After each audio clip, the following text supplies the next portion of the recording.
Harrelson from a somewhat mainstream figure, we're at least getting some honest debate. Woody Harrelson was...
Damn Gamma. Yo 5 minutes countdown.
Hey, what's up, everybody? What's happening? Oh, you guys can't see me. What a bad start.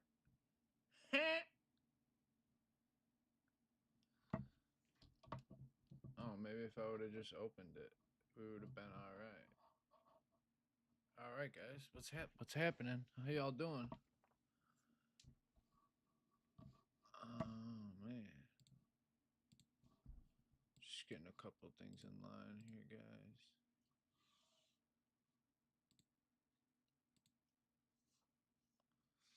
What's up? How's everybody doing? A couple more people getting up in here. That's good.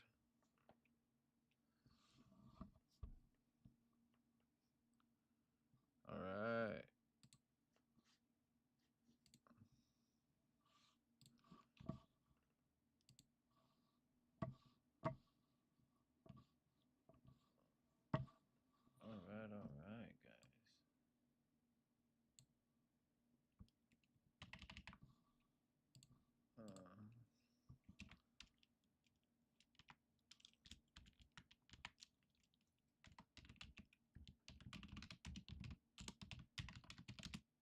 What's up? Hope everybody had a good day.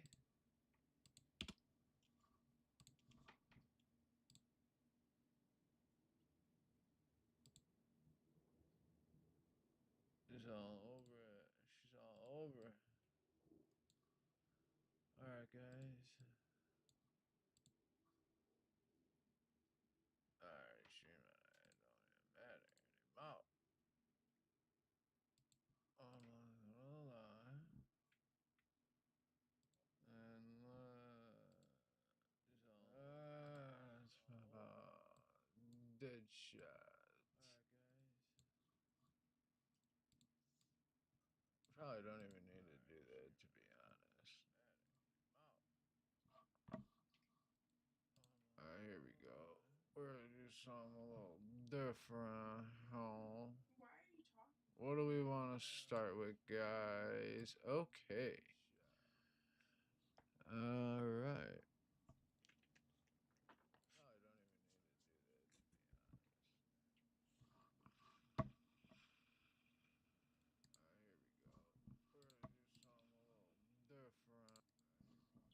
Alright, guys. Alright, guys. Let me get to my. I want to start with, guys. Okay. Alright. I think we're almost there, but.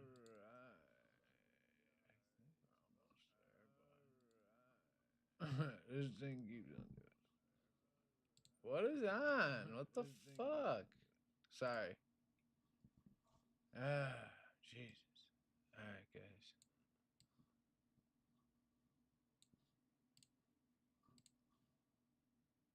Alright.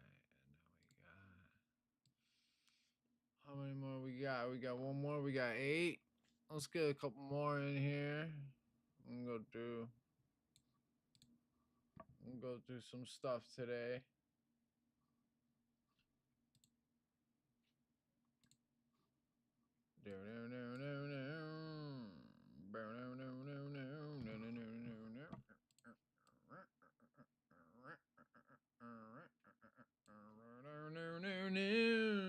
All right, here we go.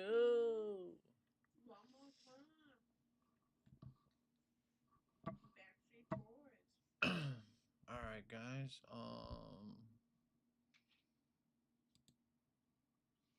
A few more minutes here. What do we want to start with, guys? What do we want to start with? Well, I guess first of all, let's get this started here. Oh, let me make sure I got. Oh, see, I'm missing. Oh no, they're right there. All right, we should be good to go. What's the matter with you? That's what I'm talking about, man. All right. Hey, what's up, man? How you doing? All right, that's good. That's good, brother.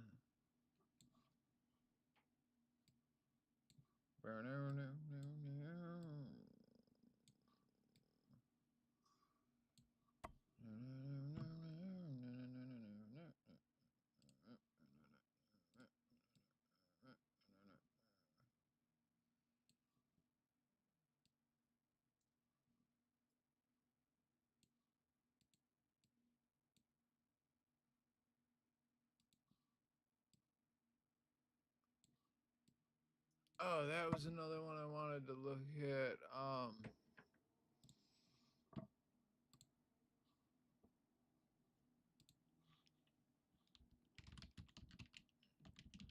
In Serbia. Look at, there are these like crazy protests going on right now in Serbia. I mean, it is just like nuts. We'll get into this though.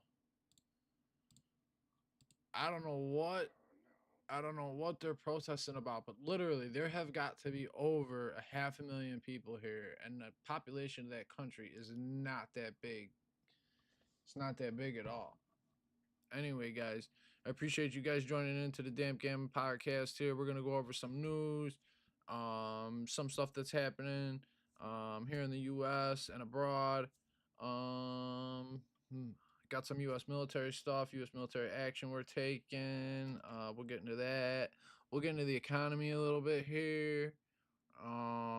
Russia, Ukraine. We'll see. We'll see what we get to. But anyway, let's start with it. Let's start with this. All right. So, Trump. Excuse me, President. Excuse me on that. What's the matter with you? President Trump deported a bunch of illegals, and they were going to El Salvador, and basically this judge said, yeah, turn the planes around. At the end of the day, said, yeah, turn the planes around and we'll bring the people back. The pilots reply, yeah, we're not in U.S. airspace. And Trump administration goes, yeah, no, they're not coming back. And as to why a judge would order planes that are already in international airspace to turn around, come back to the United States, and these 3 planes were completely filled with TDA, Tren de Aragua, gang members. All right. So here we go. We'll get to this. This is the first one here. All right. Just about Tren de Aragua, whatever that means. All right. Here Khalil, we go, who guys. helped lead pro-Palestinian protest at Columbia. Actually, I'm sorry, you guys. This is about this dude's a green card holder, okay? But the problem is that, and he is married to a U.S. citizen, but the problem is that he's a green card holder who's here and got the green card to go to school. He did not get the green card. It's very, very complicated, but you can't get the green card, go to school, and basically when you're filling out a green card, it asks you, like, have you these forms, even if you're coming here for school. Have you ever been associated with this? Have you ever been associated with that? Have you ever been associated with that? That's why the process takes so long. So I understand why people come here illegally. But this man did come here legally. But the problem is you can't, like, incite, or you can't, like, CTA, call to action type people against a certain group of people. Now, this man is obviously pro-Palestinian, so which means he's going after the Israelis, which, honestly, I don't have a dog in the fight. I'll be honest, like, the Middle East is the Middle East. There's been fighting going on there for thousands of years, and honestly, I don't get it. I don't get it. I mean, look at the Saudis. They sit back, they relax, they ain't got no problems. They sit back, they relax, they make their money, they pay their people off the money they make off the oil. Same thing in Qatar or Kuwait. These countries make so much money off of oil that these people don't have to work. Like, it's nuts, especially in Kuwait. Every other car in Kuwait is a Rolls Royce, BMW, or a freaking Bentley. Babe, weren't you in Kuwait? Yeah. So you would know. Yeah. Anyway, Sorry. basically, I was just making a point. no, you were it's there, you know. it's cool. There's nobody really in here anyway. What the fuck is he doing? Monkey fell asleep. Oh, okay. All right, guys. Hang on. Let me get something up here.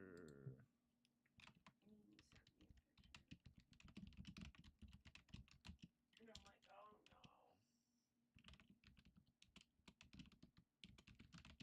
I'm like, yeah, that's because both of them were up till freaking. Yeah, I don't know what the. She was running around last night like no tomorrow. All right. I don't know, and I kept telling her, like, I'm like, your sister already went to bed. Like, why don't you go on? All right. So, all right, guys. Now, basically, Khalil guy, like you can't. Let's let it play out. Let's let it explain itself. Colombia last year, has not been formally charged with a crime and is a permanent resident with a green card. The president took to Truth Social Monday and said Khalil's arrest was the first of many to come. CBS News correspondent Lily Luciano has been following this for us. So, Lily, what do we know about what led to the way cooperating, working with Hamas, and I have not. So look at. This is the problem I have. This man, and this is why they're revoking his green card. This man, even though his wife is a citizen, okay? Yeah. How could they be revoking his green card if his wife is a citizen? Well, he is not a naturalized citizen. So basically, guys, you can't do this. Like, you can't, on a green card, you can't come to the country and set up like your own encampment. Like, that's ridiculous. Like, that's unbelievable on a college campus.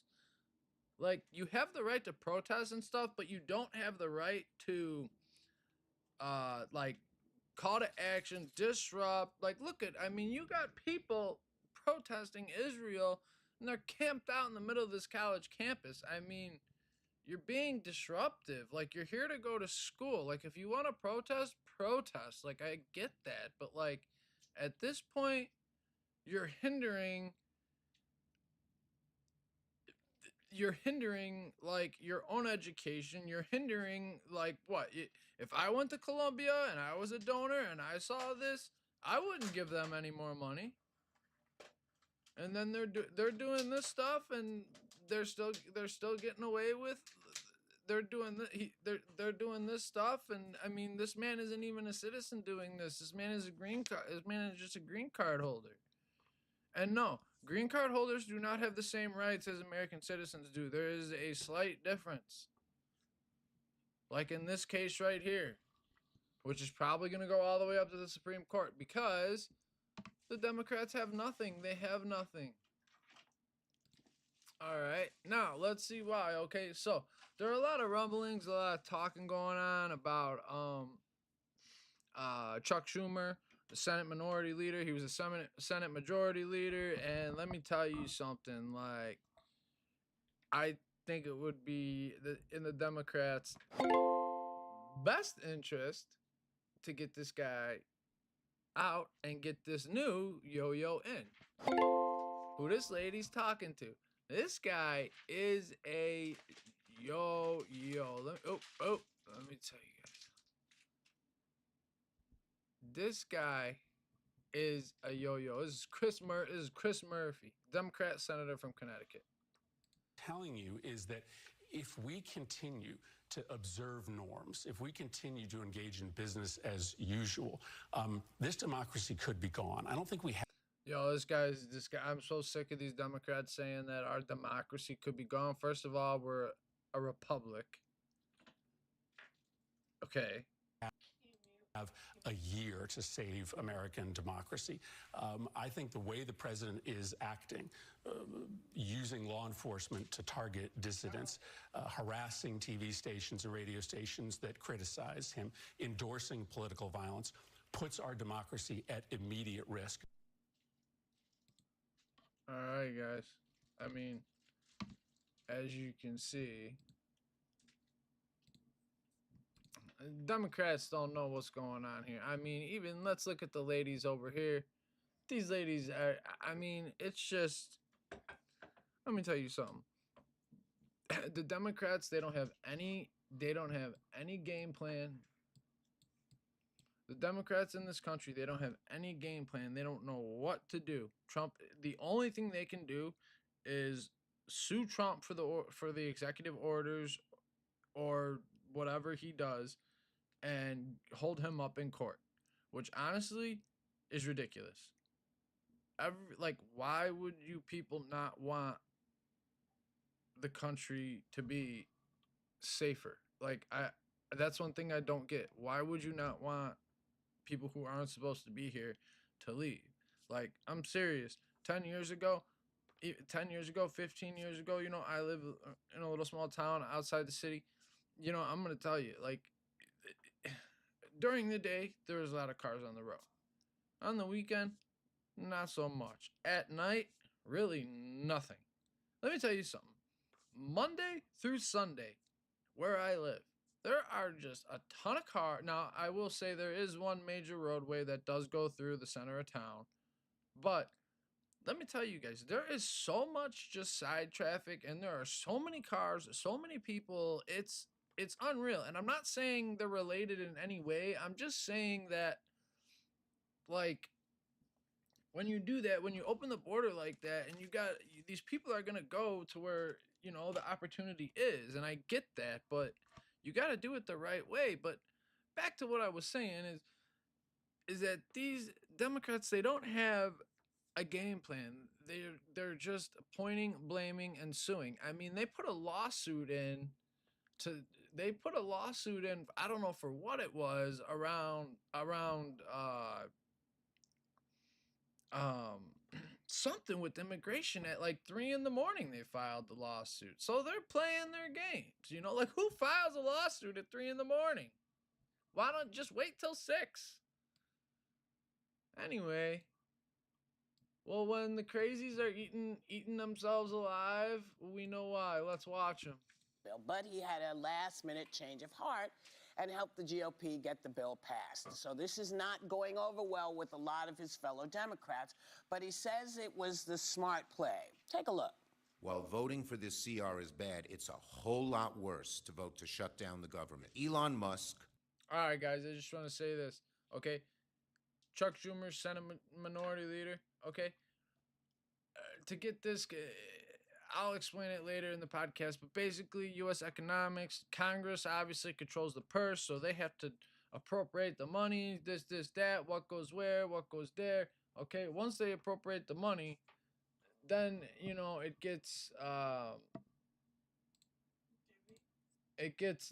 once they appropriate the money, it gets divvied out, and they sign the bill, it goes to the president, it gets divvied out, but it's only for a certain period of time. And then, so basically, that's why they keep on calling it kicking the can down the road, kicking the can down the road. It's called a continuing resolution, because all they're doing is they're just basically borrowing more money for a couple months just to keep the government open. We've been doing this now for way too long. We have way too much debt. And let me tell you something. How do you think the USSR came down? The country went bankrupt. I mean, the same thing can happen to us here in the United States. Like, we need to balance the budget, or we need to get the debt down significantly. Doge and Donald Trump will use the power to shut down the government to fire hundreds of thousands, if not millions of workers, shut down whole departments, and shrink the government for tax cuts for billionaires. It will be devastating, something like we have never seen before. Have you lost confidence in him, the fact that you guys see this so differently? Next question. I think there is a... Whoa, all right, that was House Minority Leader. If the Democrats take the House, that man Hakeem Jeffries, to back it up a little bit, this man Hakeem Jeffries would be one of the most powerful men in Washington. I mean, you got the president, you got the vice president, but then you got the Speaker of the House. I mean, I would say President, Speaker of the House are the two most powerful people in Washington. The vice president is very important. I mean, he is the tie-breaking vote in the Senate, so that would have some... he does have some pull, he does have some duty, but other than that, I mean, he's just there as a backup and as a surrogate for the president. But yeah, when you got this man, all right, that's for billionaires. It will be devastating, something like we have never seen before. This man, I got the same thing this dude's holding. Dude, check this out. This dude's holding a freak. Are you kidding me right now with these Democrats, man? These guys, I mean, even though they're late to the game, I mean, check, where my thing at? This fucking truck, where is it at? Uh-oh. Oh, I mean, guys.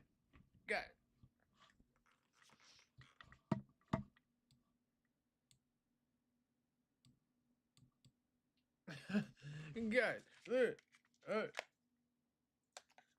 Guys. Hey. Hey, I'm Chuck Schumer. Come on, guys. Hey, bit. I gotta vote for the bill because it is pending. Bit. I'm Chuck Schumer. Bit. And you all holding the microphone. How do we do this? Oh, it's upside down. Sorry. Can you hear me now? Good. Man, I ain't pulled these things out in like months. I gotta pull them out though, cause it's getting nice out. I was gonna take the bikes out yesterday, but it was cold and crappy yesterday, to be honest. But anyway, guys, you see what I'm saying? All right. Anyway, Have you lost confidence in him? The fact that you guys see this so differently. Next question. all right. The fact that he answered that like that, guys, is very, very telling. They are pissed. Like they've gone to yelling and from suing to yelling, suing Trump in court, suing the administration in court, to yelling and screaming, to more lawsuits in court, to we want to remove Chuck Schumer, to are you going to remove Chuck Schumer? I have no comment on that. Like, when you gotta do that, when a reporter asks, I mean, he could have played that off like, no, we're good, bada bada bing, and then remove him. When this dude says Have you what he says, lost confidence in him? The fact that you guys see this so differently. Next question. I think there is a deep sense of outrage and betrayal. See it Just so to see different, Senate Democrats even guys. Lost confidence in him. The fact that you guys see this so differently. Next question. I think there is a deep sense. He didn't even answer the question. That is nuts, you guys. That's nuts. He didn't even answer the question. Like, and that's the problem with Democrats, is that Republicans will say, yeah, hey, man, this guy needs to go. Mitch McConnell, you're rolling around in a wheelchair. Like, I appreciate your service to the country, man, but you got to go. Plus, you're not on the agenda. You'd give a no vote to Pete Hegseth, man. Come on. Sense of outrage and betrayal. Just to see Senate Democrats even consider acquiescing. All right, I'm just going to say this, and I'm going to say this right now. The only reason this chick got elected, okay, is because she's pretty hot, number one, and number two, she can articulate herself well. That is it. That is the only fucking reason why. Other than that, You think she's hot?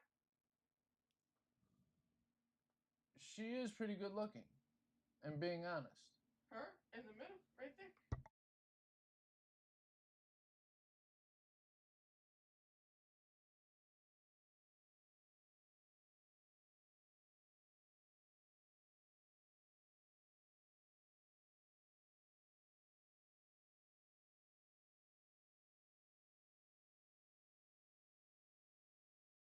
To Elon Musk, I think it is a huge slap in the face. Hey, you know what? Elon should hit her up, man, because, man, that's all she could talk about is Elon Musk. Elon Musk this, Elon Musk that. What? I think Senate Democrats have to sit down and take a look and decide Oh, and then this Jasmine, she's worse, man. whether or not Chuck Schumer is the one to lead in this moment. So Senator Schumer is going to be here tomorrow. So we'll have, And decide whether or not Chuck Schumer is the one to lead in this moment. So Senator Schumer on the bill. Anybody? I agree. Next question. This I lady, think that- she's such a fucking stooge, man. And then fuck her. You know what? Anyway, let's listen. Let's let it play out. He had two awful options, and this was the one that he chose. And I actually agree. A government shutdown never looks good on the party that seems to be the one that's asking for it. And the Dems had this option, and I don't see it as acquiescing. I don't see it as anything. Right now, we're watching as the big criticism will be. Basically, you guys, they back the Republicans because the Democrats have nothing. Because the Democrats literally have nothing, the Republicans actually Mike Johnson's a very good speaker. I'm going to say this. He's doing a good job as speaker. He's getting these things through on his side. So, I mean, as long as we got the majority in the House, or the Senate. Either or, we'll be all right. But I'm just saying, this is unreal. This man gave a yes vote on this continuing resolution. Only a couple Democrats went that way because the other Democrats probably didn't get the money they wanted for their district. More money that we print that we don't have. We've spoken at this table about it multiple times, is Doge and Elon Musk. There are 2 dozen. Oh yeah, by the way, these people now, like, they are so infatuated with Elon Musk, but yeah, he's sending up people too. He's sending up rockets. Nobody can go get these fucking astronauts at the space station. Who's doing it? Elon Musk. Dozen cases in court right now questioning whether he has the authority to do that, whether it's constitutional. He does have the authority to do it. The president can appoint him. Okay, him and his team, they're not taking salaries from the government. So Trump isn't even taking his salary. So, there's a Trump derangement syndrome. And now we got an Elon Musk derangement syndrome. I mean, we got people out here scratching and keying Teslas. Like, you're just walking by keying a Tesla, and people don't know these Teslas got 8 cameras on them, so that they could see around the car. So if someone does key your car, you know who keyed your car. Anyway, this is the new one I haven't seen. I guess it shows some about what he man who cares deeply. Fauci. Yeah. And I think really heroic how much he stood up for things that he didn't need to talk about, that didn't help him in any way. Right. Damn he Gamma. just took one arrow after everyone the at other LOL. over it. To me, even if he was wrong, which I don't think he was, then it's heroic to do that. Yeah. Yeah, and he wasn't wrong. The thing is like, I was a victim of that propaganda, and I told him that when I met him and I had him on the show. I said, I always thought you were a kook. I had always heard, I'd bought into it. I just had this sort of cursory examination of what people were saying about you. Like, oh, that guy doesn't believe in vaccines. He's a nut. He's some sort of an anti-science nut who's just a conspiracy theorist. He's just like all these other nutty people. Right. And then I read his book, and I was like, okay, well, this book is real. Why isn't he getting sued? If it's not real, why is he getting sued? Why if all these things he's saying about Anthony Fauci during the AIDS crisis, if that's not true, why is he not getting sued? I would sue Yeah, he's right. He's right about that. the fuck out of him if he lied about me and said I was vaccinating foster kids with experimental drugs that were killing them. I would sue you if that was not true. Like, hey, you fucking liar, I never did that. This is a lie. Yeah. You can't prove, but it's not a lie. And if it was a lie, he'd get sued. If it being truth, they just ignored it. Yeah. But man, that is a heavy tome. Yeah. It's a heavy tome. Oh my God, there's some info in there just blew my mind. You know, like the way Fauci was able to get these principal investigators from like all these respectable colleges and put them on these committees that ended up saying, yeah, this is the vaccine we'll use. This is we'll use AZT. He started with the AZT thing. Oh, yeah. And, AZT was known to be a highly toxic, really ineffective drug. I'm not a medical professional or anything like that. I am just listening to this man's take and the conversation. Once again, I am not a medical professional, but I don't know. This man, Anthony Fauci, does have some stuff to answer for, because I understand COVID was a big thing, but like, for example, when it hit my work, all right, guys? Okay. It was fine. Everything was fine. They got us these like little masks things. And then maybe about a month after COVID really hit and the shutdowns came in, we got our first case. And literally, I've been at my work for like total 16 years, 15, 16 years going on now. All right, with a break in there because I joined the military. All right. This guy... our work has never ever closed due to weather, anything like that. Any unforeseen circumstance, we have never closed our doors. We are always open 24/7, 365. If you need something, you can call and you can get something for real. That's PPSC for you. And it's just because I love my job. But let's get back to it. Like I said, I'm not a medical professional, but let's listen to these guys debate this, and we'll react to it. We'll react to it a little bit here. Yeah. And of course, but that was the one they picked, and so they started using that again, and I don't know how many people that killed. That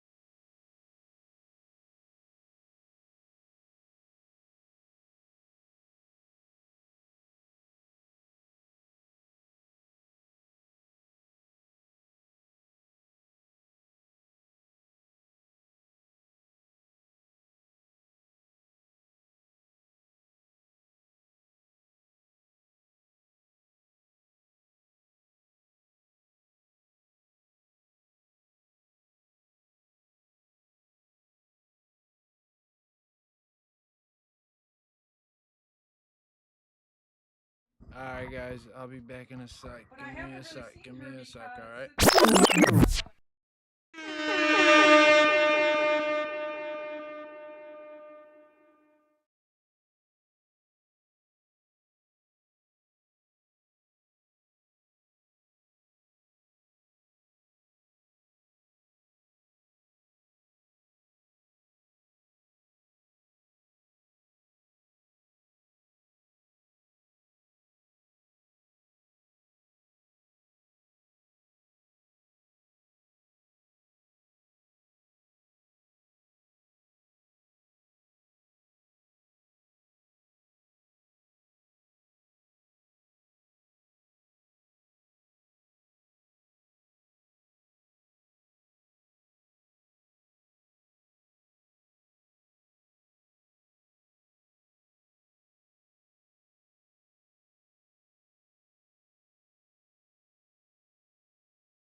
Alright, guys, we're back. Let's get back to this Fauci stuff.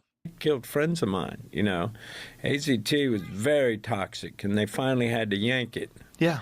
And now they use different chemical cocktails, but like Fauci did some extraordinarily evil shit. Yeah, he knows what he did. Wow, pretty extraordinary, isn't it? That is pretty crazy. Vaccine left disabled after taking COVID. Reactive bombshell. Yale study that found shot cause extreme body changes. Oh, wow. Those are extreme cases. I mean, at the time, what were we going to do? Oh, here we go. This guy's really good. This guy right here. Executed following, I would bet my career, because it was executed following textbook protocol.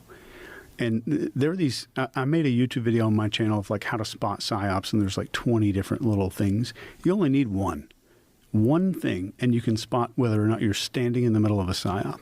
And that one thing is, if the opinion that's coming out needs people to be silenced, it's a PSYOP. There are psychological operations in. Listen to that again, you guys. This guy is a professional. This guy is an absolute professional trained by the U.S. military, U.S. intelligence, U.S. counterintelligence, U.S. This guy's one of the best in the world at behavior, body language, all that stuff. Oh, yes. I would bet my career because it was executed following textbook protocol. And there are these, I made a YouTube video on my channel of like how to spot PSYOPs, and there's like 20 different little things. You only need one thing, and you can spot whether or not you're standing in the middle of a PSYOP. And that one thing is, if the opinion that's coming out needs people to be silenced, it's a PSYOP. There's You hear that? If the opinion... different little things. You only need one thing, and you can spot whether or not you're standing in the middle of a PSYOP. And that one thing is, if the opinion that's coming out needs people to be silenced. All right, basically, you know you're one of the 20 things that he's saying, and you know you're in a PSYOP, is that if the opinion of certain people are being silenced, then you're in the middle of a PSYOP. I mean, we live in the United States of America here. Why would we have to censor or do anything with speech? Why would an opinion on something need to be silenced? That's how you know you're in a PSYOP. Anyway, let's watch this. This is crazy. Not this guy. This guy's Nate. This guy's really cool. I really like his content. Military vet bro. He's a vet bro. SF tier 1 operator. This guy, man, give it up to him. He is the man. On behalf of the flight crew, thank you for flying with us and have a pleasant day. Anyway,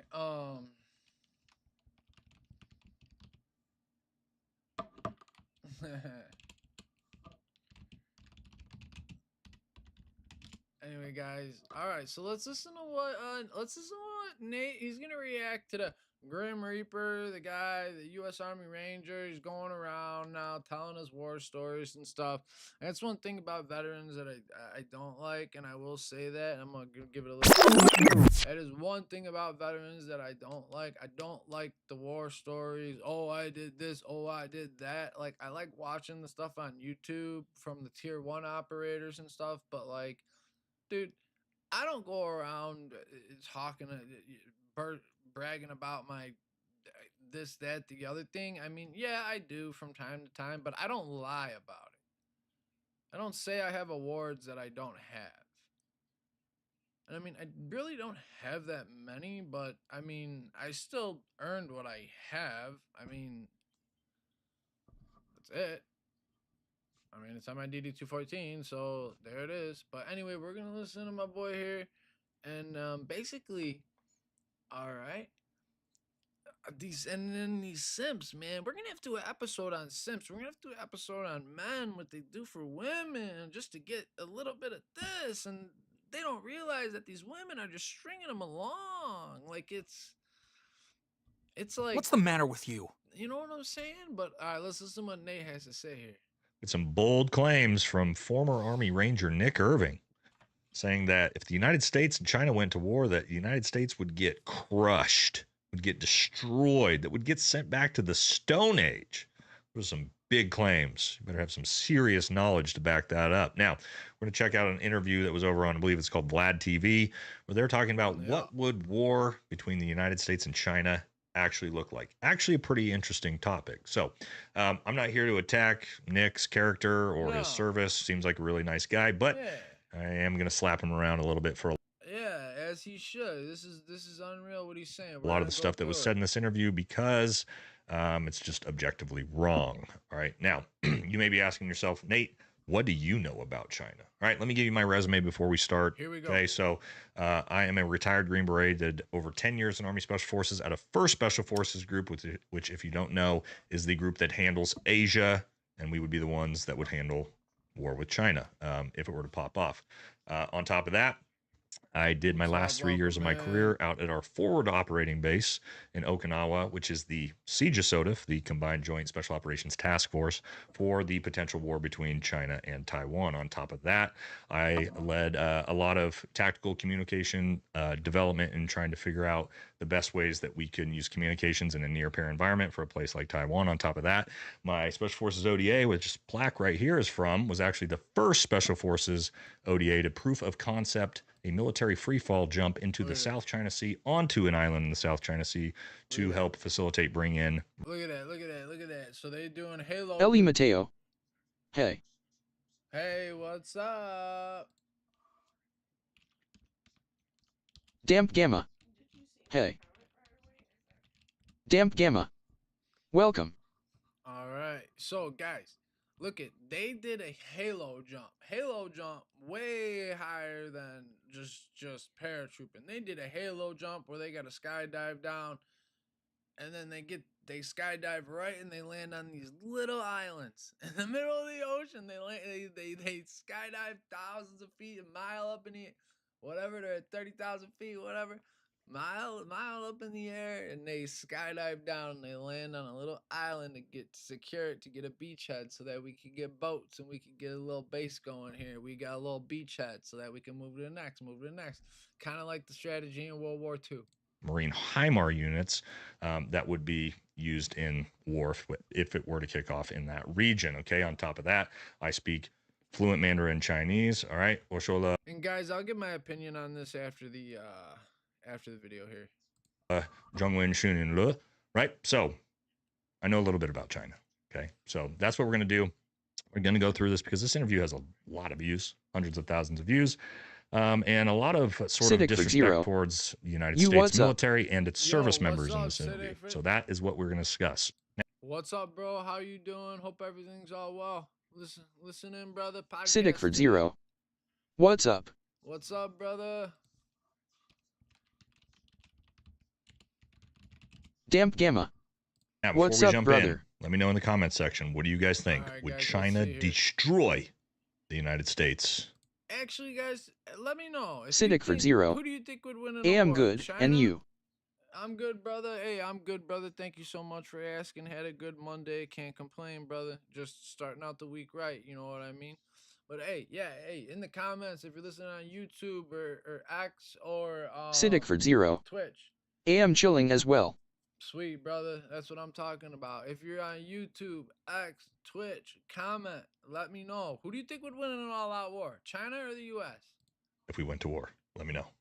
Don't forget to like, comment, and subscribe. Definitely helps. Exclusive interviews. We are stuff you got. Now, here we go. All right. I mean, you're a military man. Here we go. You don't want to hear that? What do you think would happen if the U.S. went to war with China? Wouldn't be a U.S. anymore. Wow. I think the American people's mindset would change drastically. However you feel today and how you felt in the past, like erase all that. Ellie Mateo. It would be China, they crazy. Imagine this, like you want to get thrown back into the Stone Age in a Passing matter getaway. of minutes. Cheap viewers China on has stream. Some hackers. They know how to do stuff. They have really good technology. I'd go as far as to say probably in some aspects, better technology than we do. Stop. That's good. This is probably the most objectively incorrect part of the entire interview, okay? I don't know if this comes from just lack of knowledge about China, but no, China does not have better technology than the United States. In fact, China is not a world leader in technology. China is a world leader in manufacturing. Ellie Mateo, hi. Right, let's just talk about, when we talk about technology, okay? Raheen Semiconductors, sort of one of the How most are you doing important today? parts of advanced technology. China can produce your traditional semiconductor chips, your legacy chips, but China can't even produce their own advanced leading tech chips, right? The type of... All right, so what you hear what he's Ellie saying? Mateo. At Raheen_hi.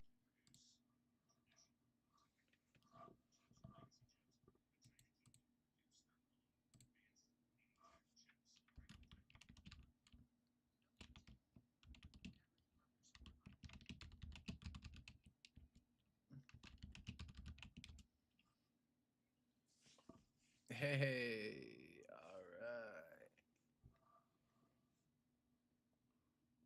I'll just give it a little break here.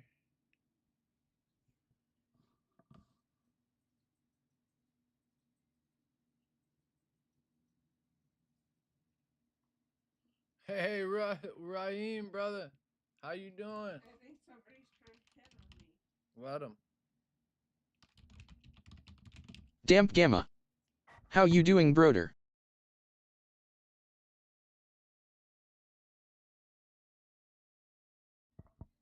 Hey. Damp Gamma. Brother. Oh, sorry guys, I forgot to do one thing here. Just give me a sec, my bros.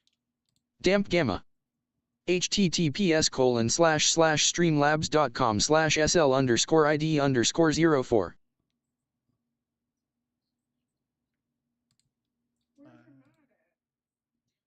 I don't know. Raheen_. AM good too, thanks. Yes.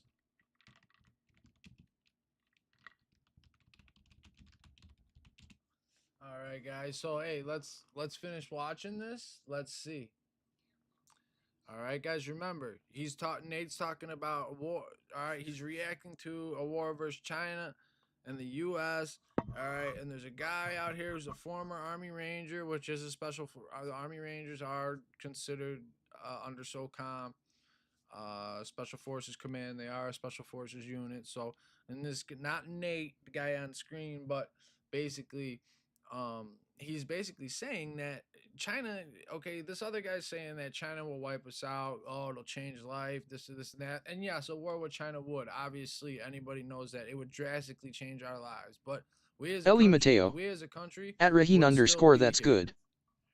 Of superconductor chips that have to go into your laser guided munitions and your subsonic warheads and all these super advanced military technologies and jets. China has to import all of their very advanced technology. On top of that, the vast majority of China's technology that is pretty good is just stolen intellectual property. So no, China is not a world leader in tech, and they are nowhere near the United States. Let's talk about AI. Okay, AI is most likely going to be one of the most important parts of the next big near peer. Why do you guys think that we're trying to get, and he's trying to go into AI? Why do you think Trump's trying to get a jump on all this? And why do you think the U.S. military is trying to implement this stuff? I'm telling you, like, you got Eric Prince out there talking about the future of war is going to be fought by robots. Like, people are going to be underground controlling robots. Like, that's nuts, dude. Like, that's some iRobot stuff you see in a movie or something. It's pretty crazy, man. I'm just saying. Damp Gamma. https://streamlabs.com/sl_id_04. Sorry, guys, but if you want to help me out right there, Streamlabs, help me out. War in the next 10 years. And China is a decade behind the United States when it comes to generative AI. So no, this was just very, very wrong. This was such Let's jump back clickbait. into What this Nick If did. they wanted to shut down our power grid, internet, and all that stuff, What this dude is saying he shouldn't have done, and the electronic infrastructure, power grid, like we would be thrown back into the Stone Age. And that's without even firing one shot. We did the same thing invading Iraq. Like, that's one thing that we I mean, but we could do the same thing to them. So do invading another country. We shut could do the down same thing the to electrical them. powers. We Yeah. bomb, certain things. But you want to take the power away for them being able to communicate. You want to take that away.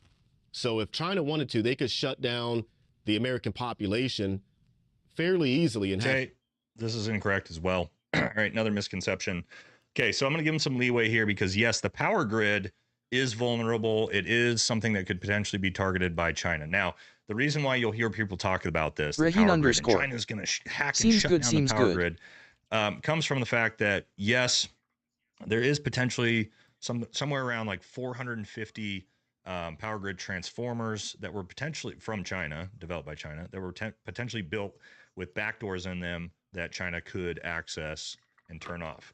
But that's the assumption that the power grid is this monolithic entity that China can just hack into at will and turn off. That is not how the power grid works. It's not how it's set up, right? The power grid is actually 3 different regions in the United States. You have the West, the East, and Texas, right? Those are all interconnected by RTOs, which that's funny. Texas has got its own power grid. All right, on to this, guys. why we know this type of thing's not going to happen in a first world peer-to-peer war. Ukraine, Russia. Okay, that was all the fears when that war kicked off, that Russia was going to target all of Ukraine's power supplies, their nuclear silos, shut down all the power, and that would be that. didn't work out that way. Same for Ukraine and Russia, okay? Because it turns out it's nowhere easy. It's not that easy to just shut down an entire power grid. Now, No, it's when we not. talk about from a, and again, this is where the leeway comes. You would need to most likely have physical attacks on the power grid. So you would need to attack where the energy is being generated from. Okay, so you have nuclear silos, hydroelectric, all these different things, and then that goes to the transformers, which then goes through the distribution networks, right? So you would have to attack physical locations, which you could do, but that's not going to be doable on a mass scale, right? It is possible that China could do that because, yes, over the last 4 years, there's been a ton of Chinese nationals that have entered the country and could be used as sleeper agents to go and do that. But again, that would be sort of singular attacks here and there, all right? So that is a potential threat, but no, China cannot simply log into their computer and shut off all of the Americans' power, okay? That is not correct. Fighting amongst All right, here's another one, and he is correct. Like, you know how, like, he's going to get into it more here. themselves, killing each other just for a loaf of bread, and then you get the troops involved. I think that the way the military, and you'll hear a lot of vets say this, like, it was harder when I was in. I've been that guy too, but legitimately, you can look at it on paper. I think it was like 70% of the military personnel are overweight and obese, which is insane. It's a crazy high number. Don't quote me on 70, but I think All right, so NATO give the I don't facts know the here. exact number. Is the military as a whole out of shape? Probably. However, he should know this. Less than 5% of the military is combat arms units that fight the real wars. And no, 70% of the infantry, special forces, SEALs. This is why this guy needs to watch what he says, because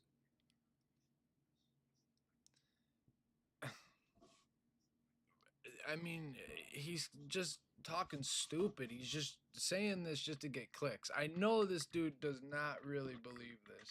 He's just saying it for clicks and to get a bunch of Rangers are not obese. Okay, not a thing. Yeah, and that's the thing. You guys don't understand. The majority of the U.S. military, everybody is trained to fight in combat. Yes, you go through basic combat training, but then you go to your job skill training.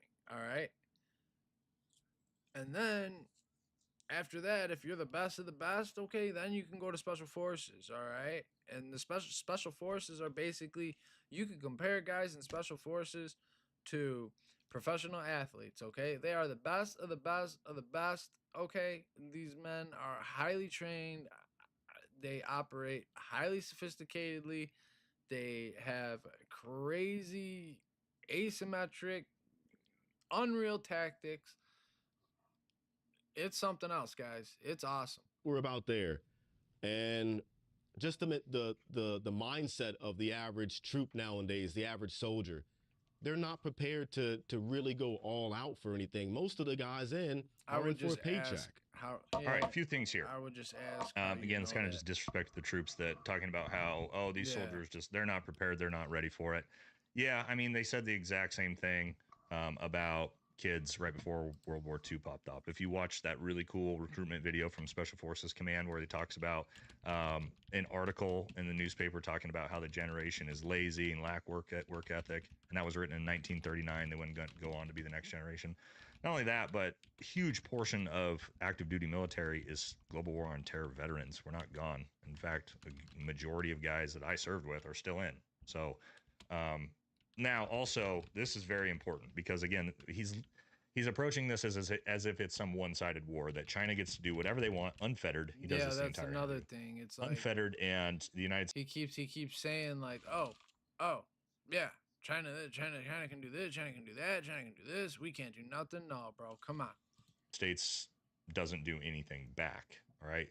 When we talk about troops not being ready for war, what are we talking about here? You're talking about war with China and the United States. China hasn't been to war since 1979. What are you talking about? Who's not ready for war? The United States right now is the most battle-tested military in modern history. Okay. Ukraine's getting pretty close now with what's going on there, but no, China is an untested military. And I'll tell you this, if you were to take a military that hasn't gone to war since 1979 against the greatest and strongest and most combat-tested military in modern history, and you're going to put your money in this side absolutely destroys and crushes America? Oof. Yeah, dude. Let's listen to that again. So, Tested military in modern history. Okay, Yeah. Ukraine's getting pretty close now with what's going on there, but Yeah, true, no, China is an untested military, and I'll tell you this: if you were to take a military that hasn't gone to war since 1979 against the greatest and strongest and most combat-tested military in modern history, and you're going to put your money in this side absolutely destroys and crushes America? Oof, that's a bold take, man. Giving a lot of credence to the Chinese military without knowing much about it. All right, let's keep moving.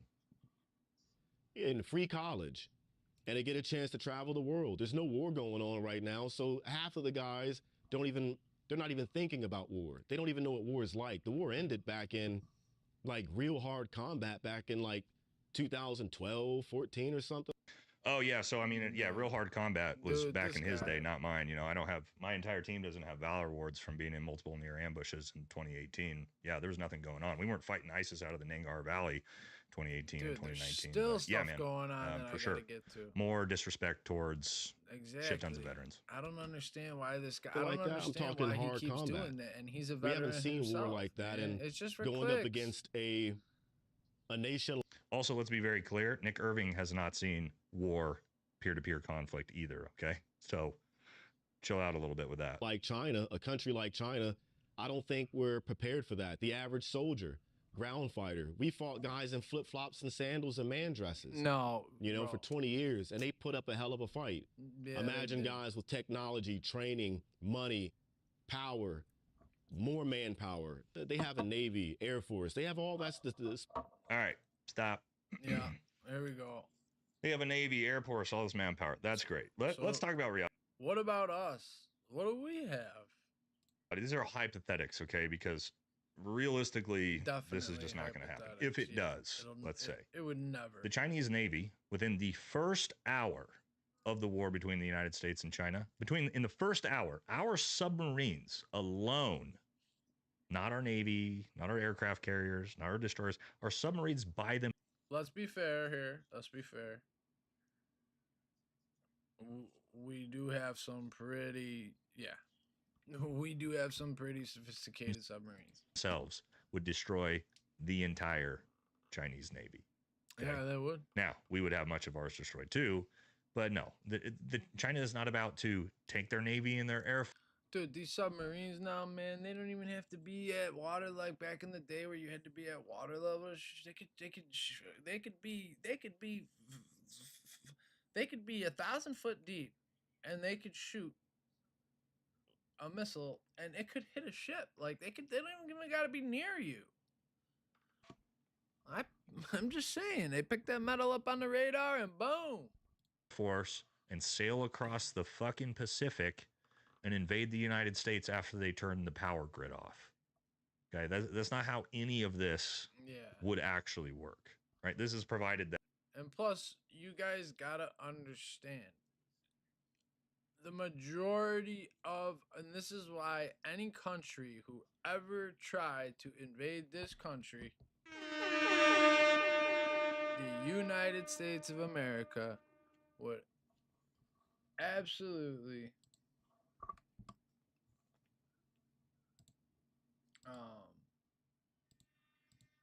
what the hell happened here?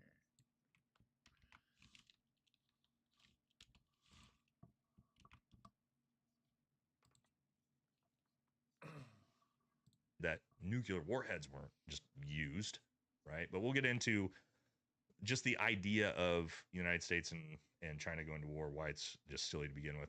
It's here in a little stupid. bit, It would but never, let's jump back into it. honestly, it would never happen. Special forces, they have all that. It'd be a pretty good fight.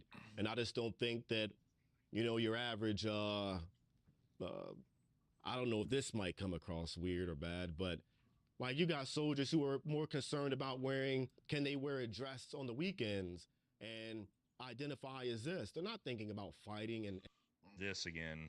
Yeah, man, this dude. This is probably the worst part of the whole interview. Super, super fucking disrespectful to all the young men and women who are currently serving, who are It ready is, man. and 'Cause training there are all the time guys and are that ready to yes. respond if they need to. That is to such a protect small America, part of the okay? military, but I just got out a year and a half it ago. doesn't right? need to Not be in the 15 military. years ago, and I can tell you that no, the vast majority of U.S. troops are not more concerned with wearing dresses and their pronouns.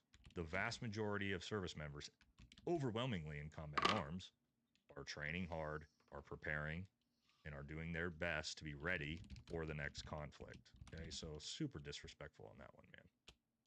Again, the reason why I'm covering this interview, one, the information is really bad regarding China, and two, there's just something that really irks me about veterans who shit on the current generation of veterans. Yeah, man. Again, That's not. I haven't seen that. Right. I don't know about all that, I man. saw the vast majority of soldiers who want to serve their nation and are doing whatever they can to be ready to fight the next war. Okay, so not a fan at all of that type of talk. And doing what you have to do. When I joined Ranger Battalion, the first question I was asked when I got in there was, why are we here? I had like a few other guys next to me. And he asked each of us, why are you here? And you come across with the whole, I want to serve my country, be all that I can be. And he's like, no, cut the bullshit. Why are you here? And as blunt as it may come across, we all to a T said, because I want to kill people. And that sounds bad, but in the time of war, that's what you don't become a special operations guy training and doing all this training to be a nation builder and win the hearts and minds. Man, yeah, that's what Green Berets do. But here's another one. Like, you guys have heard me say it before tons of times on this channel. I don't want you guys to think this is a very like young ranger private thing to say, I joined because I want to kill people. I don't want you guys to think that that is indicative of what the vast majority of special operators. That is not why people join the military. That is not why people. That is maybe in a rare case, but that is not why people join the military. That is not why I joined the military. Why they serve their nation, right?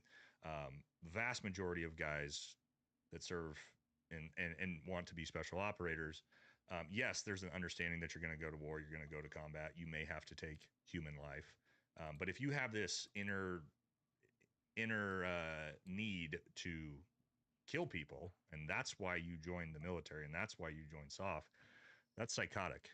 Okay, that's not why most guys are joining. Right? You want to defend and protect the nation, and if you're called upon to do that, yes, you need hard ass men that again are break glass in case of emergency, that are able to do that type of thing, can compartmentalize it, and then come back into society safely. But no, I don't want you guys to think that the majority of us join because we want to end other humans' lives. That's, again, irresponsible thing to say. You only train for one specific job, and it's all volunteer. You don't volunteer to get into this line of work and not want to kill or be capable of it. So I don't know. I didn't volunteer because I wanted to kill people, just so you guys know. I don't know. That's what I was in for. I think that mentality has shifted, changed. I was in during a time when it was just that. We wanted to go kill as many bad guys as we possibly could. And we did, by the thousands. Man, this guy, dude. So just not used to that now. And we were doing it up against, people way less. I don't know. Not significant, but they didn't have the infrastructure that China has. And we fought them for 20 years. And on many of occasions, had us tuck our tails for a while and run. So, hey, how was practice?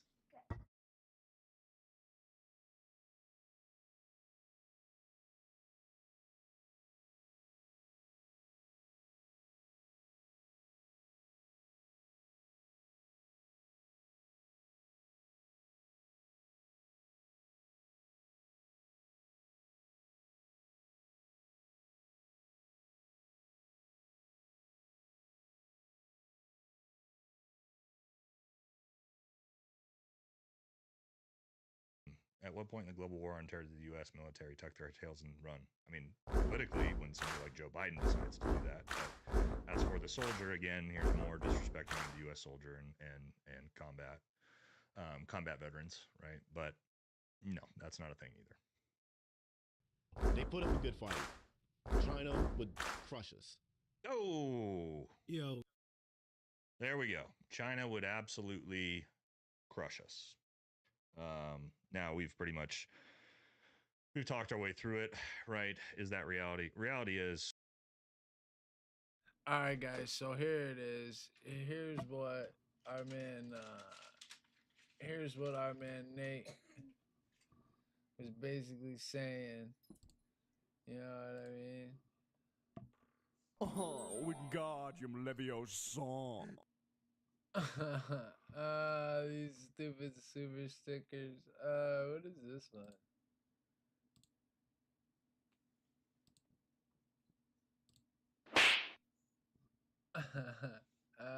Did it go on there? I don't even see it. Oh, there it is. Oh, that's funny. Oh, maybe I gotta, you know what? Maybe I gotta,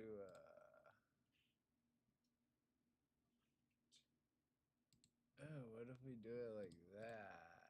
Hang on.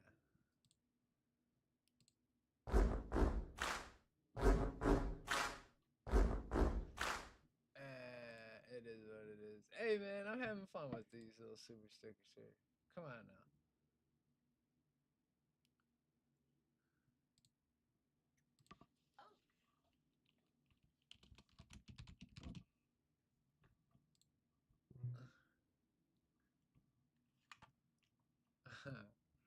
I didn't even see it come up. What the hell?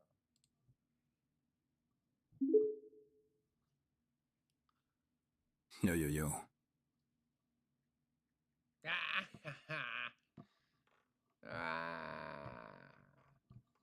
Alright, maybe we gotta. I don't know. We'll get back to it. Stickers. Shit. We'll stick with large. Who cares? Anyway, all right, guys. We'll get back to Nate. He's gonna finish explaining this out. All right. Again, guys, that this war would not.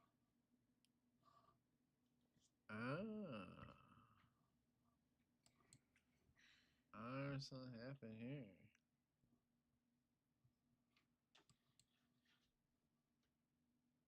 All right, guys, but basically, Okay, you guys need to understand. All right, here, China and current China, the government. This is what Nate's trying is to say. far more invested and concerned with internal security. They spend way more money on internal security than external security because they are most fearful about their own people rising up and taking over the government. And so he says the truth. China are more scared of their own people than they are. They spend more money keeping their own people in line than they do on their military.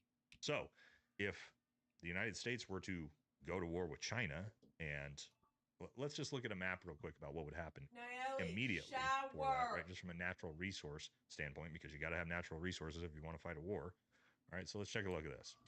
All right, so what you're looking at here is basically the route for where China gets like 80 to 90% of its oil comes through the sea, right? So it comes through the Persian Gulf, down through the Strait of Malacca, and then it comes up through the South China Sea, a lot of it through the Strait of Taiwan. Now, what countries do we see here? Indonesia, Philippines, Taiwan, Japan. All of those places are allied with the United States. Cambodia, excuse me, not Cambodia, Thailand, right? So all of these are all shipping lanes. All right. If this war in the shower.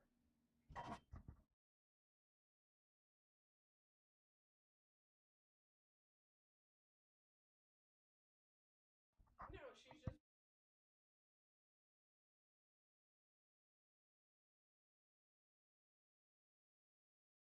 All right, guys, as you can see, for China, how China gets their oil, look it comes in up through here, up through Thailand. Okay. Here, these are all shipping lanes he's talking about, okay? From Australia okay?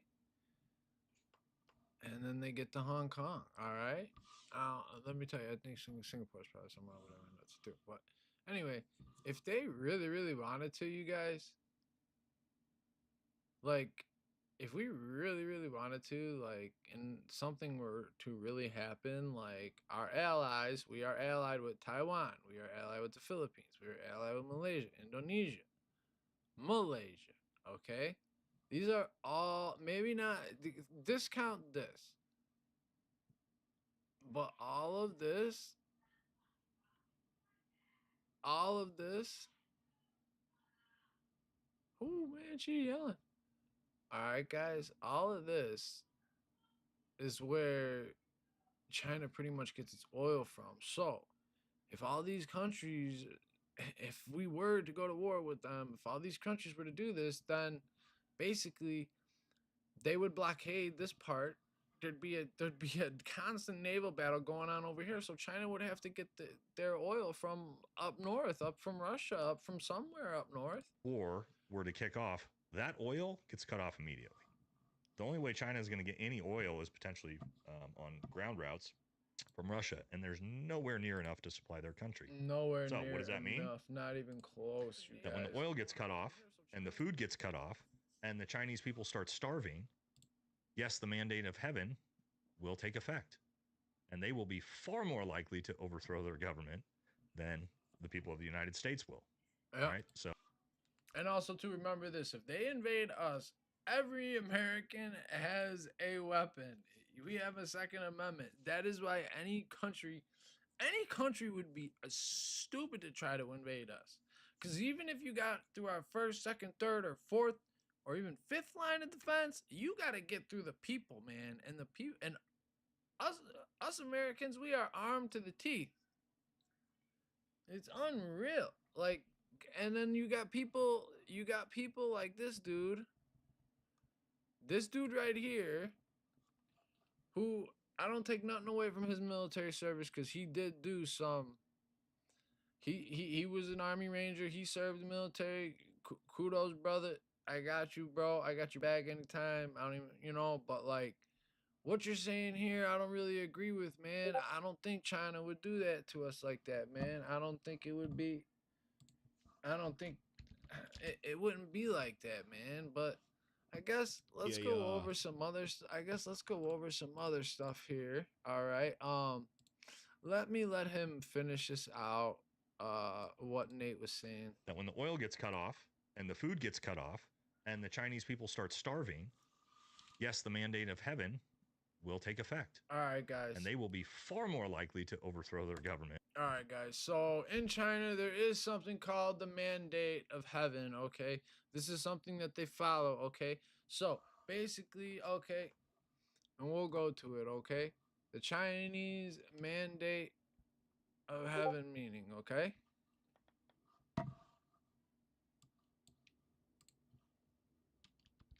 Yeah. All right, guys.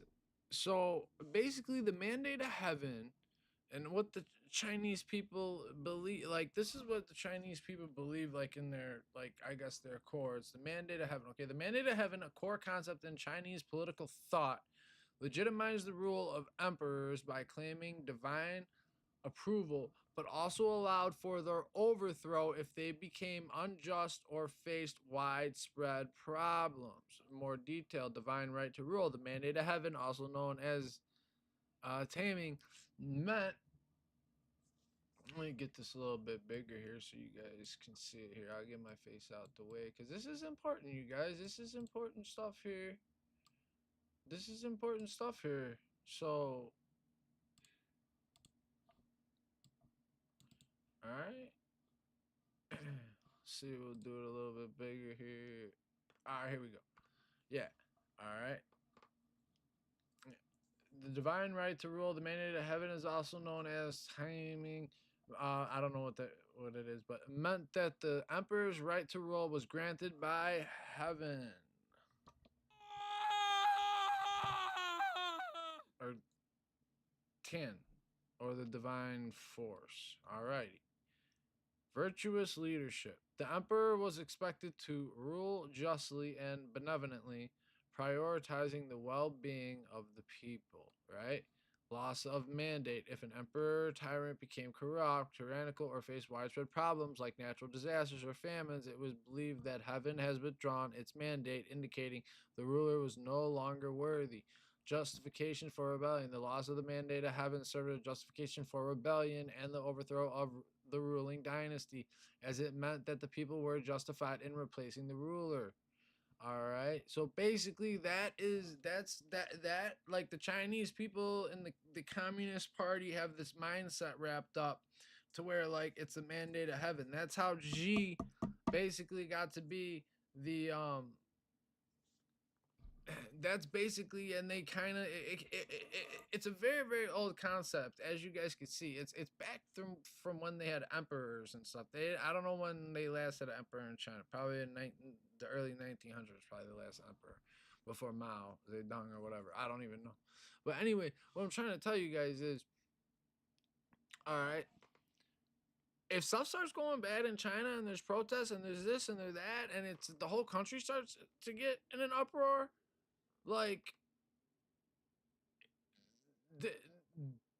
there's a lot of people in China. I mean, I'm just saying they got their own problems. Like if the whole country gets into an uproar, I'm just saying you're screwed. I'm just saying. President Xi, president of China's Communist Party, he'll never be voted out. It is what it is, but I can't believe, like, you know what? Maybe one day it'll happen, you know? Like what's going on here in the United States, you know? Half these people can't stand Trump and the other half love him. I mean, there's no in between. Like, anyway. All right, guys, moving on a little bit. Here we go. We got my man right here. Let's see what he says here. Sir, there's been some criticism that the Alien Enemies Act has only been invoked 3 other times. They were all during times of war. Do you feel that you're using it appropriately right now? Well, this is a time of war because Biden allowed millions of people, many of them criminals, many of them at the highest level. They emptied jails out. Other nations emptied their jails into the United States. That's an invasion. And these are criminals, many, many criminals. Murderers, drug dealers at the highest level, drug lords, people from mental institutions. That's an invasion. They invaded our country. So this isn't, in that sense, this is war.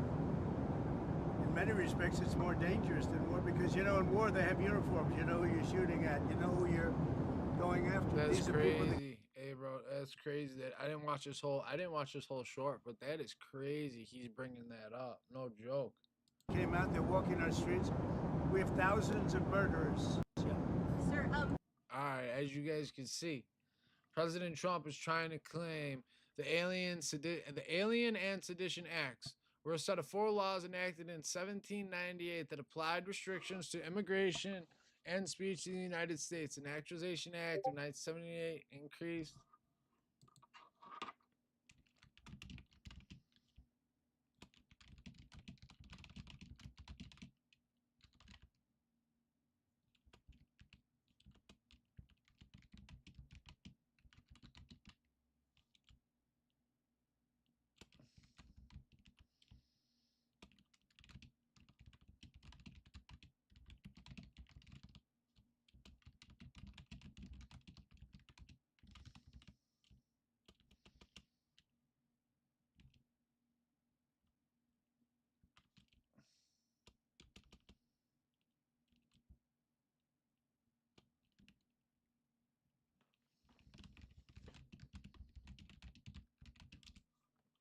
All right, guys. Anyway, back to this the Alien and Sedition Act. All right, increased requirements to seek citizenship. The Alien Friends Act allowed the president to imprison and deport non-citizen. The Aliens Enemies Act of 1798 gave the president additional powers to detain non-citizens during times of war, invasion, or predatory incursion. And the Sedition Act of 1799 98 criminalizes false or malicious statements about the federal government. He enacted the Alien Enemies Act, okay? Which basically, all right, they're trying to sue him to stop this because they're saying it's only been done during a time of war, which it has only been done and only been invoked during times of war. However,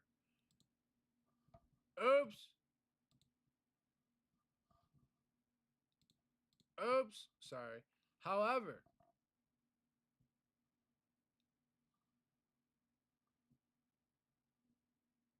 times of war, comma, invasion. So if you have the southern border open, just come on in. Yeah, come on in. If you have it open, then, I mean, and you got these guys, you got these illegal aliens in here trying to taking over these apartment complexes, things like that. It gets dicey, man. It gets dicey is all it is, man. It's just like, I don't understand why people don't understand. Like, the Democrats are going to get all hung up on this. It specifically says they can detain and deport non-citizens during times of war, invasion, or predatory incursion. The word invasion is in there. It will go to the Supreme Court and Trump will get the victory. All right, guys. Now we're going to move on to some other stuff here. Now look at these protests in Serbia, you guys. This is absolutely crazy stuff. Like, I don't know what they were even protesting, but like, this is, look at how many people there are here, guys.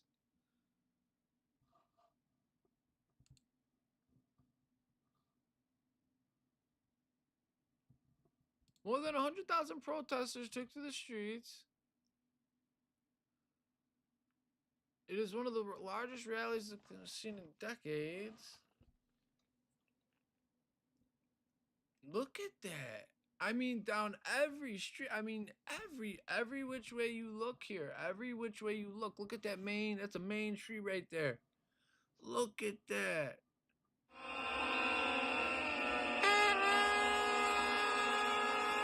Anti-government.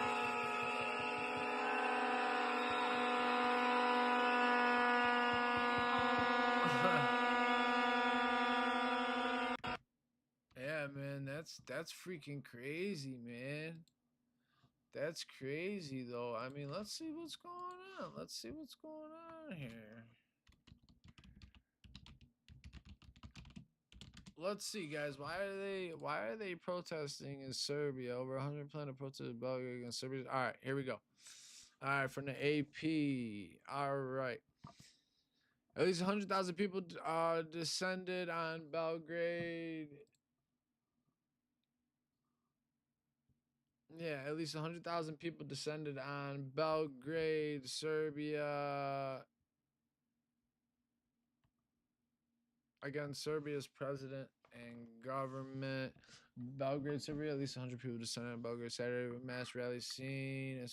A months-long protest against Serbia's populist president, Aleksandar Vučić, and his government. Large crowds of flag-waving protesters clogged the downtown area of the capital despite occasional rain, with people hardly able to move and many stuck hundreds of meters away from the planned protest venue. Following apparent sporadic incidents between protesters and the police, university students who have been leading the peaceful protests for the past 4 months abruptly called for an end to the demonstration Saturday, saying they no longer can guarantee safety at the rally. Look at how many people are there. Oh my God. Most of the protesters dispersed, but thousands remain on the street. Attendant police said the crowd reached 107,000 people at the peak of the protest. Serbian independence media described the rally as the biggest ever in the country, saying the numbers were much higher. All public transport in Belgrade was canceled as a protest. Oh man, they had to cancel all that. That's crazy, yo. All right, here's another one. I don't don't know. What is and this? The Kremlin have now confirmed that U.S. President Donald Trump and Russian leader Vladimir Putin are set to speak by telephone on Tuesday. But what are the main issues at hand? And we'll be talking about land. We'll be talking about power plants, Ukraine and Russia. We're already talking about that. Dividing. All right, guys, let's look up something. Let's look up a war map. Let's see if we can find like a war map. Ukraine war map. All right. Oh, actually, it came up. All right, you guys. So as you can see, critical raw earth mirror. All right, basically.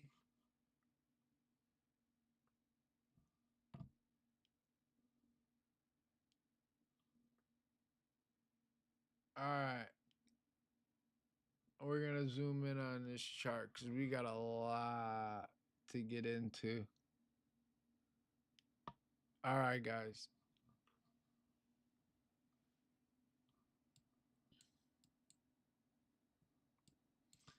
All right, first, let's look at these. This is why Trump wants. All right, look it. This is what we got to focus on. Graphite, lithium. All right. Non-ferrous, my copper. Rare earths. Titanium, zirconium, right? And uranium. So anything yellow you see is what we're looking at, okay? And all right, it's usually uranium, titanium, green, and lithium. All right, I don't really see. Okay, there's one. It looks like they got a couple lithium deposits, but you guys look at all of these rare earth minerals they have. I mean, they have a bunch. Look at how much titanium and zirconium they have. Like, they have a lot of assets in their country. Like, all right. And then now let's take a look at the bigger war. Let's take a look at the war and let's take a look at the bigger picture here. Okay, you guys, obviously we could see. Okay, like I've showed you guys many times before. Look at how big Russia is. This war is a joke to them. What do they really care? Anyway, but all right. So basically, we're gonna go through this. All right. So they're still fighting it out. It looks like Ukraine got some of its territory back in the north.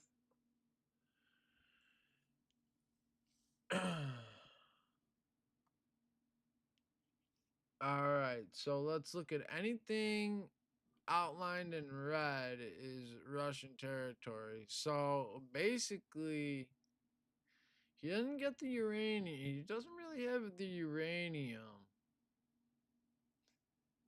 here, which he might be trying to push towards to get that, which, I mean, there's a huge uranium. You know what they use uranium for, guys. And then look at this rare earth right here. Look at this rare earth deposit right here. I'm not saying that's what they're fighting over. I'm just saying, you guys, like, all right. Now, look. All right. Let's check this out. Okay, so Russia advanced to the north. Okay. They tried to take Kiev or Kyiv, whatever they call it. I call it Kiev. I always thought it was called Kiev, but where is it? All right, so there's the capital. Okay, so they tried to come in. I mean, they basically got the city surrounded. I mean, people have left Ukraine. People, I mean, they're kidnapping their own citizens and then sending them to the front. I mean, it's crazy. I mean, and that's confirmed. I mean, there's videos on YouTube of that. It's not cool, man. And then anyway, you got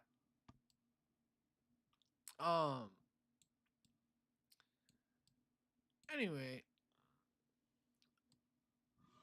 when Trump negotiates this deal, okay, basically they're gonna have to have some type of DMZ throughout the whole border. So they're gonna have to have like a DMZ.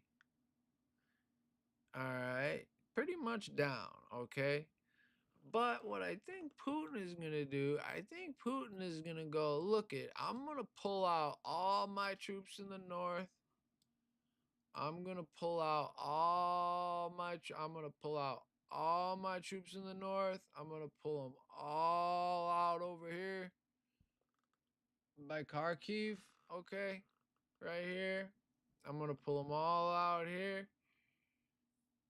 But anywhere from this point here all the way down, okay, all the way down. All right, they already have Crimea. All right.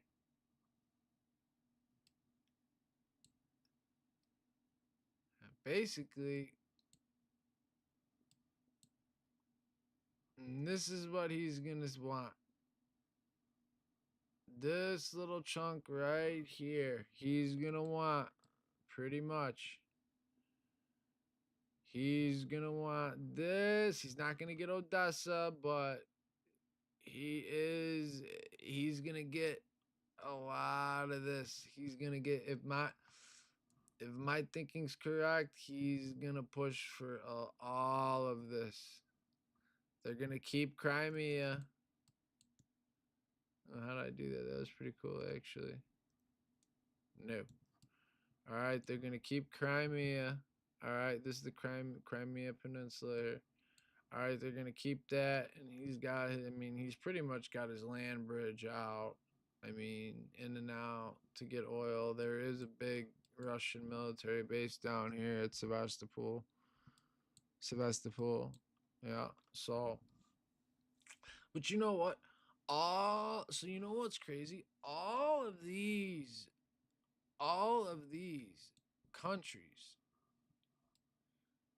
England, France, Germany,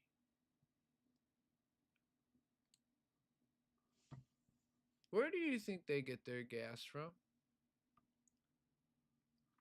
Russia. There's 2 pipelines, Nord Stream 1, Nord Stream 2. Right? They blew up, somebody, whoever, who knows, blew up Nord Stream 1. They fired up Nord Stream 2. Guess who Europe is getting all their gas from? Oh, Russia. Yeah, that's right. Russia's giving Europe all of its gas. Oh, and that's another thing, going back to the China thing. You see, if they get cut off here, you see they have to get everything from up north. So then they have to bring in food and everything up north. They can't import anything, right? All this, even Japan right here now would be able to cover, Shanghai. North Korea would get involved on the China side, but so what? We'd have them flanked right here. I mean, I'm just saying. It's crazy, you guys, but all right. But back to this now, all right.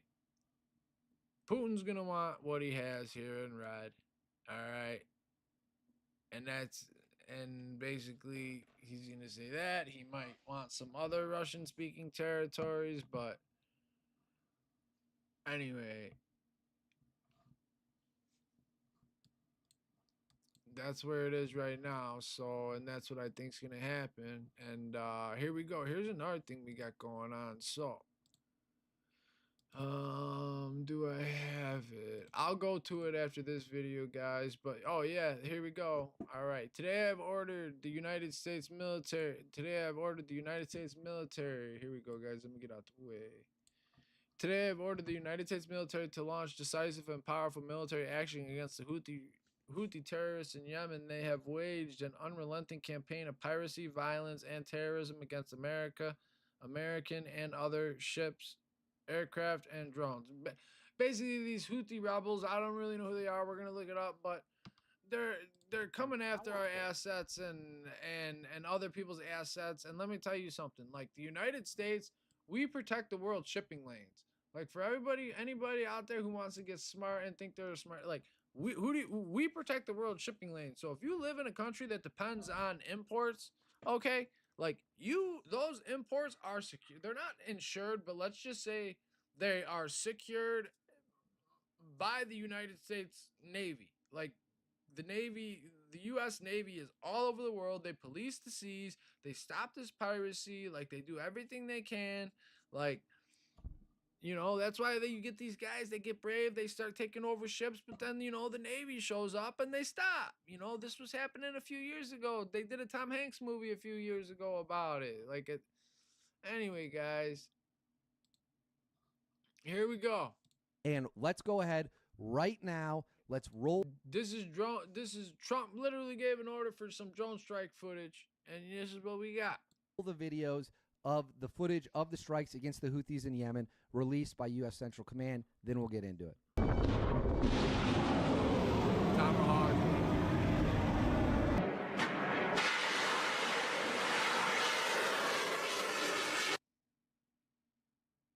Oh!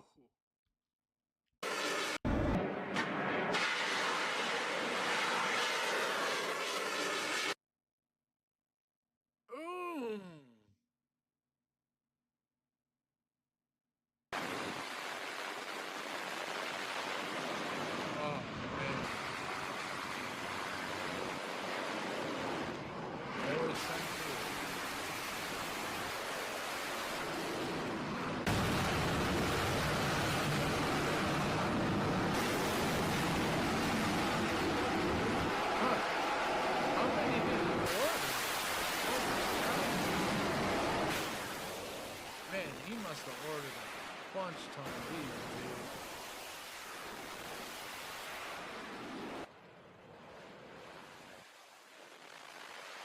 dude. Dude, he's got a whole... He ordered a whole fucking squadron up there? Are you kidding me?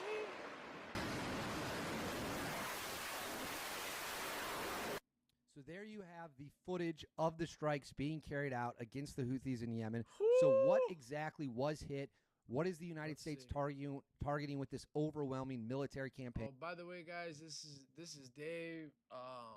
I'm sorry, you guys. This is Dave Hookstead. He is an awesome journalist. He is great.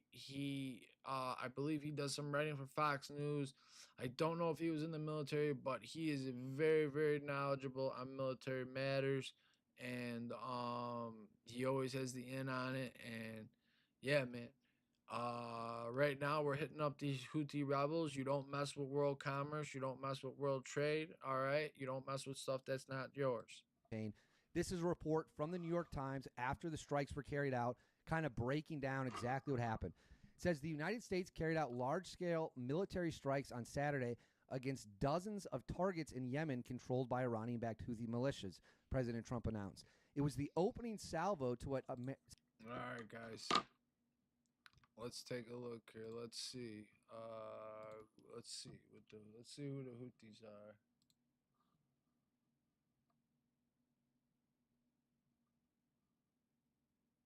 Let's see, guys. Yeah, here we go. Houthi rebels wiki. All right, guys.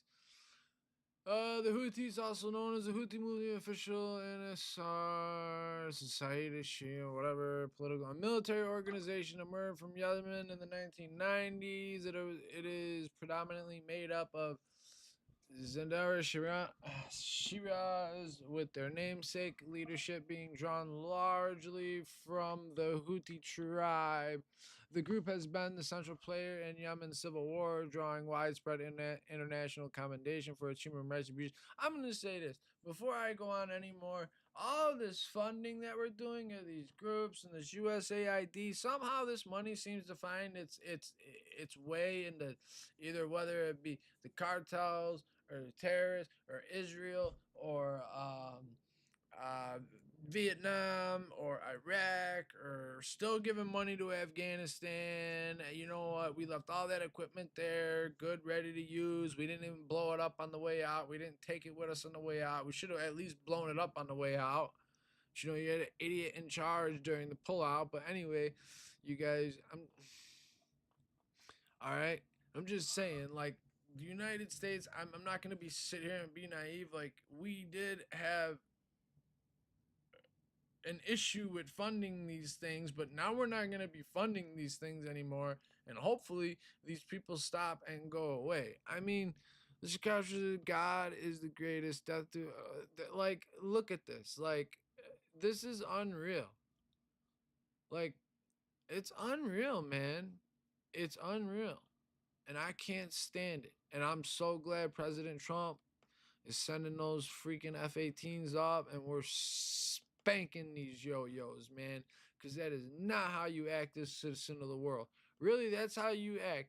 The Sakara, what is that?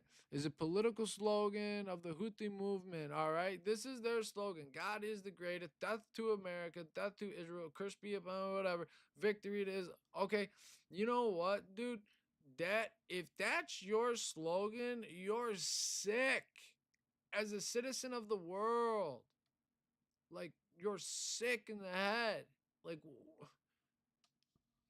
under the leadership of this dude, religious leader, whatever, the Houthis emerge as opposition to the Yemeni president, whom they accuse of corruption, being backed by Saudi Arabia. And that's the thing, these Houthis, it's like, why are you pissing off the Saudis? Like, why are you doing that? Anyway, anyway, all right. And the United States in 2003, influenced by Lebanese Shia political and military organization Hezbollah. Okay, that's another one we're trying to take out here. The Houthis adopted their official slogan against the United States, Israel, and the Jewish people. Al-Houthi resisted Salem's order for. Where did they go? Afterwards, he was killed by Yemeni militants, the movement. Okay, led by his brother. All right. Well, they know who these guys. If they know who these guys are, they're coming for them. I'm telling you. Yeah. The Yemeni Revolution, the Houthi attack. You see, guys, they're right here. Right here is where they operate out of, you guys. Babe, there's a man on the on the moon.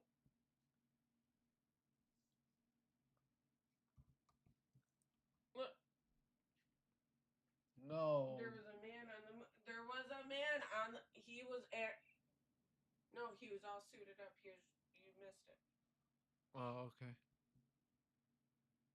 It was like out there. Unless it was So if you guys can see here, you see where the green is. This is where the Houthis operate, and then the ships that come in up through here to provide trade and commerce. Like, this is huge right here. And then these Houthis, they attack ships, planes, all this other stuff. And it interrupts commerce in this area, which messes things up for all these surrounding countries. I mean, even inland more, you get to Africa. I mean, that's how much this stuff affects the world. That's why you see they're right here. It's very easy for them to operate and to attack these cargo ships that are coming in, bringing supplies into this part of the world that have been purchased, or bringing supplies out to come around, or even just to get supplies out and get them over here to India. It's not that far of a boat ride. I mean, it's a shorter boat ride than it is, you know, a plane ride. I'm just saying, guys. Now,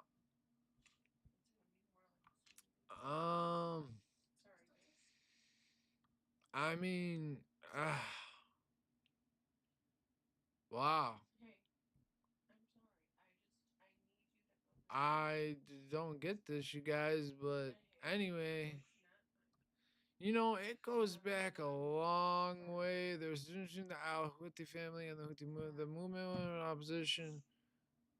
Their opponents informed me Houthis, the name came from the surname and the early leader of the movement. Okay. Well, let me tell you something, man. During the campaign, or whatever. You know what, guys? It's just, you know, there's so much going on in the world right now, and it's like you can't even cover everything at once. Look at this, our man Conor McGregor at the White House. But very festive, and as you know, I'll be having a briefing later at 1 o'clock, so we'll talk more about their meeting later. But he's going over to meet with some other administration officials. He's spending the day in Washington, D.C. Sure, So I'm here to raise the issues the people of Ireland face. You know, and it'll be music to the people of Ireland's ears, because never on the main stage has the issues the people of Ireland face been spoke. You know, our government has long since abandoned the voices of the people of Ireland, and it's high time that America is made aware of what is going on in Ireland. What is going on in Ireland is a travesty. Our government is the government of zero action with zero accountability. You know.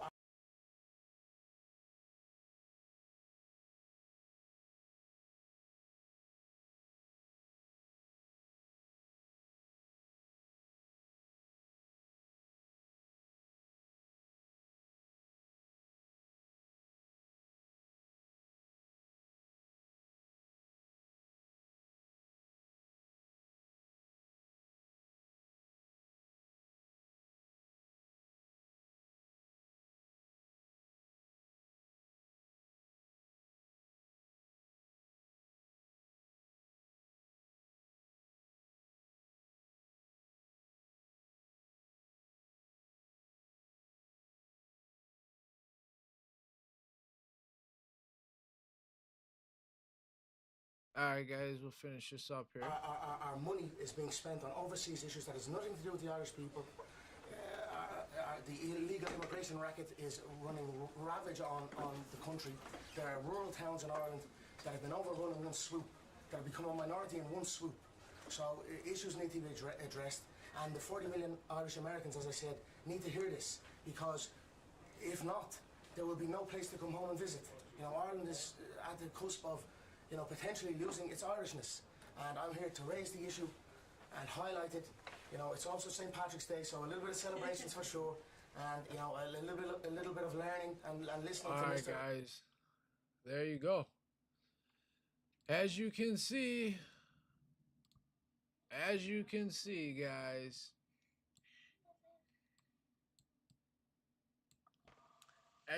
guys, we got a lot going on in the world. There's so much more we could cover. I did wanted to get into the U.S. economy a little bit more, because even though we're in so much debt, the U.S. economy, everybody's economy is kind of tied into ours. So, like, you know, the U.S. debt, like a lot of people hold like bonds and stuff like that. So it's a real like iffy and tricky subject. I wanted to touch on the markets and crypto today as well, but I wasn't able to get to that, guys. You know, maybe on another podcast I'll get some. Like I said, I'm not a financial advisor. I'm not into finance or anything, but I do study it. I know what I'm talking about somewhat, a little bit. You know what I mean? But you know, guys, I really appreciate you guys watching. I'd stay on with you guys all night, but it's all good. Don't worry. We're good to go. And yeah, man. I will talk to you guys on the next one. So, hey, man, like I said, I appreciate you guys watching. Everything.